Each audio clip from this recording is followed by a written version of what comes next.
Hablaremos de las delimitaciones para carriles exclusivos.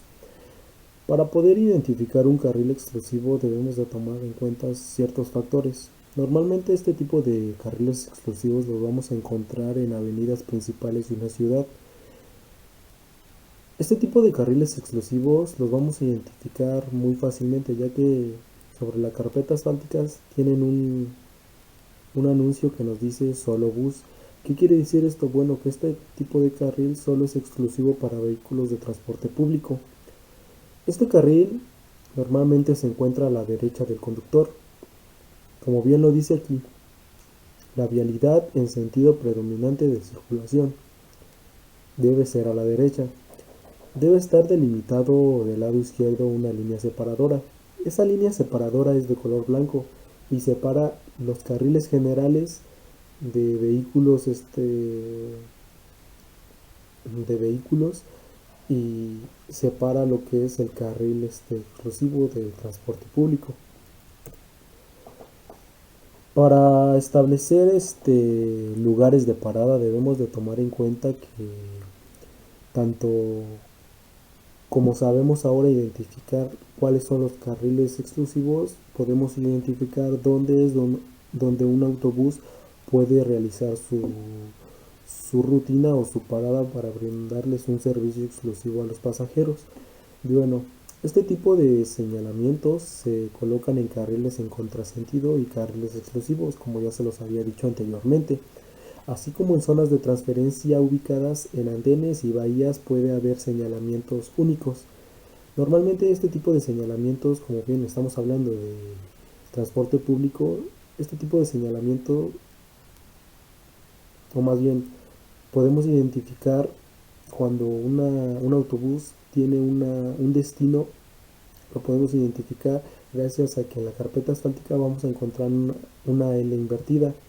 Esta marca normalmente va de color blanco reflejante y se coloca de tal manera que el lado mayor sea paralelo y opuesto al de la guarnición y el lado menor coincida con el sitio donde deban pararse los vehículos. Esta línea, o más bien esta L invertida, no nada más la debemos de poner ahí sí porque sí. Tiene algunas características de medición. Ojo, una de ellas es que es mayor a una raya de 20 centímetros de ancho por 20 centímetros de largo. Su lado menor es de 50 centímetros de ancho con una longitud que depende del ancho del carril. Y por último, debemos de considerar que debe estar separada 20 centímetros de la guarnición y de la raya que limita el carril, pero en ningún caso debe ser mayor que 3.75 metros. Perdón. Ahora hablamos a ver de lo que son las marcas en guarniciones. Bueno, las marcas en guarniciones se usan para poderle indicar a los usuarios las restricciones de estacionamiento. Normalmente estas líneas van cubiertas de color amarillo sobre la cara vertical como de la cara horizontal de la guarnición. En caso de que se requiera delinear las guarniciones para su mejor visibilidad, estas se deben de pintar de color blanco. Como se los había platicado en la diapositiva anterior, la L invertida que les había mencionado es esta que se encuentra aquí. Y las letras son estas que se encuentran dentro de la L invertida, que deben de tener una medición de 1.60 metros.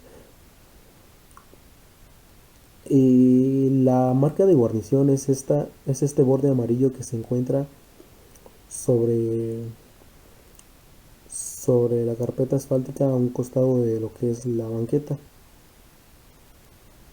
Normalmente este tipo de señalamientos los vamos a encontrar en esquinas de calles.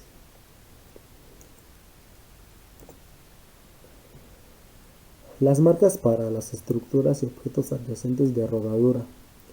Normalmente se utilizan en carreteras y vialidades urbanas. ¿Para qué? Para poderle indicar a los conductores la presencia de estructuras o objetos adyacentes al arroyo vial. Siempre que estemos ubicados a una distancia de 3 metros debemos de tener un mensaje que nos afirme lo que se nos va a presentar a cierta distancia. Los objetos diferentes a las estructuras mencionadas en el inciso anterior pueden ser árboles o piedras de gran tamaño, que pudieran constituir un riesgo de seguridad a los usuarios. En esta ocasión se deben pintar hasta una altura de 1.5 metros y deben ser de color blanco, y estas deben de estar dentro del área correspondiente definida. Hablaremos ahora un poco de lo que son las rayas guías para las rampas de emergencia para el frenado. En otras ocasiones, o más bien, también se les conoce como trampas de emergencia. Este tipo de trampas de emergencias normalmente las vamos a encontrar en autopistas y solo son utilizadas por usuarios que se encuentren fuera de control o que se encuentren o que en ocasiones vayan conduciendo a cierta velocidad y se queden sin frenos. Este tipo de rayas de emergencia se pintan o se colocan sobre el pavimento de las carreteras. ¿Para qué? Para poder indicar la proximidad de una rampa de emergencia. El señalamiento horizontal de rampas de emergencia para frenado se debe de integrar mediante rayas de 15 centímetros de ancho y deben ser estas de color rojo. Estas van normalmente en la entrada de la rampa para diferenciar claramente la vialidad del servicio. Las rayas guía que indican hacia dónde va la rampa de emergencia para el frenado discontinuo. Estas líneas guías normalmente se encuentran a 1000 metros de distancia antes de la llegada a la rampa de emergencia. Se utilizan normalmente para vehículos que, como ya se los había dicho anteriormente, se encuentren fuera de control y se vean a la necesidad de meterse a la rampa de emergencia. Ahora hablaremos un poco de lo que son las marcas para poder identificar las ciclovías. Vamos a tener lo que son ciclovías confinadas o exclusivas. En esta va a haber dos tipos, que son en zona de no rebase y en zona de rebase. Pero antes de eso vamos a ver lo que es una ciclovía. Bueno, una ciclovía es una es un carril exclusivo, como ya se nos había platicado anteriormente, donde no cualquier vehículo puede transitar en él.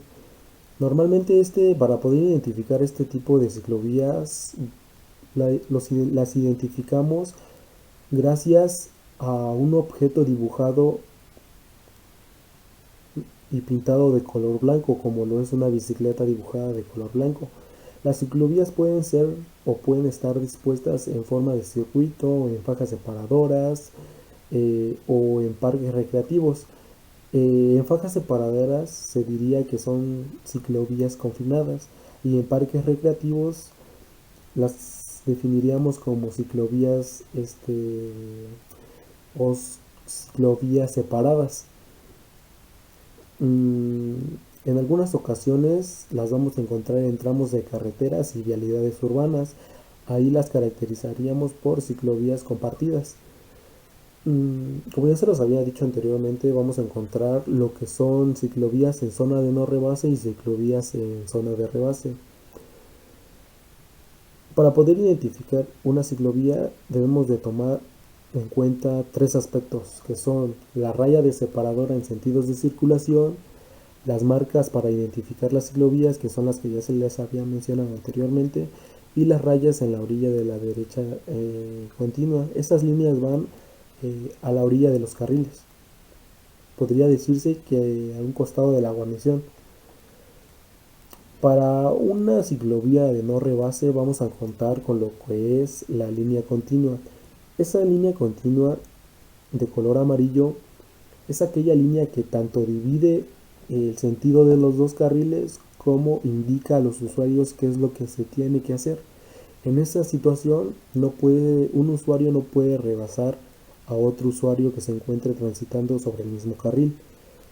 En la zona de no rebase vamos a tener el mismo tipo de ciclovía, solo que aquí va a cambiar el tipo de línea. Ya no vamos a tener lo que es una línea continua, vamos a tener lo que es una línea discontinua. Esta línea discontinua va a ser recortada por secciones. Cada sección medirá 1 metro y estará separada a 2 metros de distancia de la siguiente. Aquí vamos a poder identificar que es una zona de rebase. ¿Qué quiere decir eso?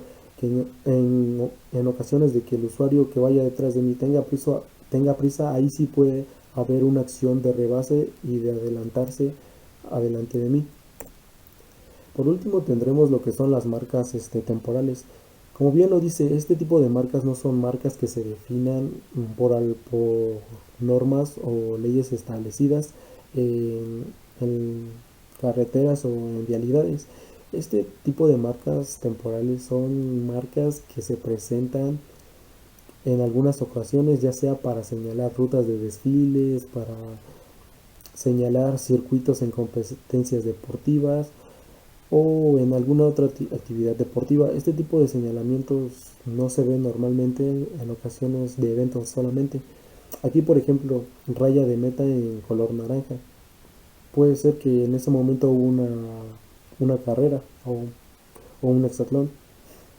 Raya delimitadora de circuito en color azul. Ahí esa línea solo puede decirnos que nos indica eh, pues el camino del recorrido del evento. Y eso es lo que nos diría lo que son las marcas temporales. No son unas marcas definidas y establecidas que se quedarán ahí siempre.